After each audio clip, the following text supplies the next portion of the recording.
Witam serdecznie wszystkich gości, słuchaczy i obserwatorów. Najpierw chciałbym podziękować za możliwość wypowiedzi na tak ważnym wydarzeniu, a teraz odpowiadając na pytanie. Nie wiem, czy Ślązacy powinni czuć się wyjątkowi, jednak z całą pewnością wyjątkowi się czują i mają do tego pełne prawo. Ich tożsamość różni się od tożsamości mieszkańców innych części Polski. Ma na nią wpływ kilka czynników, jednak najważniejszy z nich to poczucie inności względem grupy dominującej. Jest ono spowodowane silnym przywiązaniem do własnej tradycji kulturowej, śląskiej godki czy tradycji rodzinnych. Z moich badań wynika również, że industrialny charakter części Górnego Śląska ma wpływ na tożsamość Ślązaków. Także z tego powodu tą wyjątkowość na tle pozostałych terytoriów Polski coraz częściej zauważają zagraniczni naukowcy zajmujący się procesami narodowo-twórczymi. Także z pewnością Ślązacy powinni czuć się wyjątkowi na tle Polski, bo ich tożsamość, nawet ta narodowa, może być tak polska, jak i śląska czy niemiecka. Lub jak to na większości terytoriów, na których są obecne procesy narodowo-twórcze bywa, może być podwójną tożsamością narodową lub nawet mieć charakter wielostopniowy. W Europie każda tego typu grupa czuje się wyjątkowo. Tak jest z Andaluzyjczykami, Baskami czy Katalończykami. Każda z tych grup wybiera własne cechy, według własnej percepcji dotyczące swojej własnej grupy, czyli tej grupy, z którą się utożsamiają. Jedne cechy, które nadają tę wyjątkowość, mogą być obiektywne, jak na przykład to, że Baskowie posługują się jednym z najstarszych języków w Europie, dużo starszym aniżeli język hiszpański. Inne natomiast mogą być subiektywne, na przykład oszczędność, pracowitość i umiejętność zarządzania Katalończyków, czy też otwartość i gościnność Andaluzyjczyków.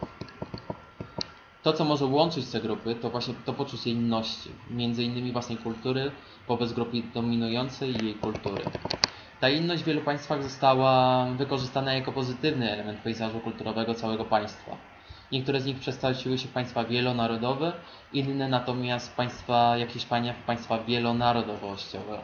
W Hiszpanii zdecydowano się wpisać do konstytucji 4, jakie nazwano narodowości historyczne, które według konstytucji współtworzą naród hiszpański. Wśród tych grup znajdziemy właśnie Andaluzyjczyków, Katalończyków, Galicyjczyków czy Basków. Kwestia śląska natomiast wciąż nie została rozwiązana.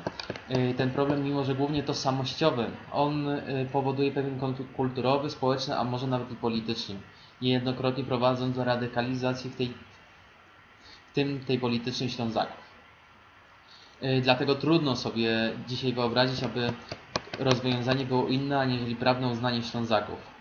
Do nas natomiast naukowców należy zaproponowanie politykom formy tego uznania, to znaczy, czy można zrobić to w obecnym systemie prawnym przez uznanie Ślązaków za mniejszość etniczną, czy choćby śląskiej gotki za język regionalny, czy też powinna zostać powołana nowa ustawa.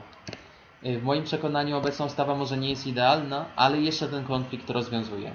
Jednak najważniejsze, aby został rozpoczęty dialog między grupą Ślązaków, która jest świadoma z tej swojej własnej odmienności, inności, a elitą polityczną państwa. Jestem przekonany, że ten dialog jest w stanie zapewnić wszystkim korzyści i pozytywne współżycie wszystkich grup w Polsce i wykorzystać ten ogromny potencjał kulturowy Ślązaków. W ten sposób będzie też możliwe całkowite przezwyciężenie stereotypów, jak ten, że Ślązak to osoba bez wykształcenia, mówiąca jakąś tam peryferyjną gwarą. Tylko w ten sposób będziemy w pełni mogli przewartościować ten stereotyp i promować Ślązaka jako tego dwu- lub nawet trójjęzycznego, który mówi po polsku, śląsku, a często nawet i po niemiecku. Nie wspominając, że każdy obecnie uczy się języka angielskiego i innych języków obcych. Musimy pamiętać, że Ślązacy to grupa dynamiczna i ciągle zmieniająca się. I chyba powinniśmy o tym na każdym kroku przypominać, promując jednocześnie wizję Ślązaka jako tego kilkujęzycznego, świadomego swoich praw i chcącego współdecydować o swoim regionie, Polsce i Europie. Ta dynamiczność i zmienność jest widoczna również w śląskiej kulturze i śląskiej godce. A przykład można podać na przykład wersję największego portalu społecznościowego na świecie Facebook. Dlatego teraz w kilku zdaniach opowiem o śląskim Facebooku, który miał również wpływ, tym razem ten pozytywny, na postrzeganie Ślązaków i ich języka. To śląska godka dla wielu z dnia na dzień przestała być peryferyjną mową starszych ludzi, a zaczęła być nowoczesnym i modnym językiem młodych. Podczas tłumaczeń Facebooka na śląski zdaliśmy sobie sprawę, że śląski, jak każdy inny, jest w stanie opisać na przykład funkcję aplikacji, czyli cały ten nowoczesny świat nas otaczający, oraz że nie jest tam jakąś peryferyjną gwarą, a językiem wzbogacającym współczesną mozaikę lingwistyczną Polski, której jest wartością dla niej. No i kończąc moją wypowiedź, mam nadzieję, że za taką wartość będzie uznany i uważany. My również na Śląsku powinniśmy być świadomi wartości naszego dziedzictwa kulturowego i dlatego proponuję wszystkim, aby w każdej publicznej wypowiedzi czy rozmowie przynajmniej pożegnanie się i przywitanie było po śląsku. W ten sposób możemy zacząć zmieniać postrzeganie chyba tego najważniejszego elementu, jakim jest właśnie nasz język.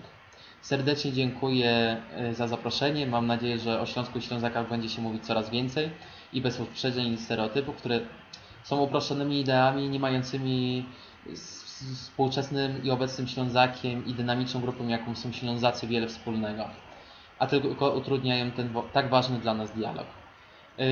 Bo to tylko taka dyskusja bez stereotypów jest w stanie otworzyć dialog między Ślązakami a władzami, dlatego liczę, że taki dialog rozpocznie się, a organizatorom dzisiejszej dyskusji gratuluję pomysłu i realizacji. To bardzo ważna dyskusja i bardzo potrzebna w dzisiejszej Polsce. Dziękuję Wam, Rostomili. Do widzenia.